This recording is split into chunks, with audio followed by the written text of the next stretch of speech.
High বন্ধুরা, কেমন আছো সবাই? আশা করি ভালো আছো। তা কিভাবে তোমরা এই যে হলুদ স্কিনটা ব্যবহার করবে সেই বিষয়গুলো তোমাদের মাঝে দেখাবো। প্রথমে হালকা দিয়ে ভিজিয়ে নিবে, আস্তে আস্তে হালকা করে এরকম মালিশ করবে।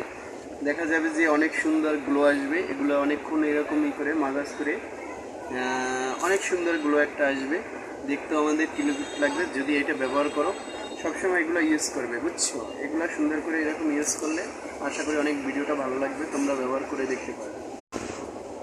হাই বন্ধুরা, কেমন আছো সবাই? আশা করি ভালো আছো। তা কিভাবে তোমরা এই যে হলুদ স্কিনটা ব্যবহার করবে সেই বিষয়গুলো তোমাদের মাঝে দেখাবো। প্রথমে হালকা দিয়ে ভিজিয়ে নিবে, আস্তে আস্তে হালকা করে এরকম মালিশ করবে। দেখা যাবে যে অনেক সুন্দর গ্লো আসবে। এগুলো অনেকক্ষণ এরকমই করে মাসাজ করে অনেক সুন্দর গ্লো একটা আসবে। দেখতেও আমাদের কিলোমিটার লাগবে যদি এটা ব্যবহার করো। সবসময় এগুলো ইউজ করবে, বুঝছো? এগুলো সুন্দর করে এরকম ইউজ করলে আশা করি অনেক ভিডিওটা ভালো লাগবে, তোমরা ব্যবহার করে দেখতে পারো।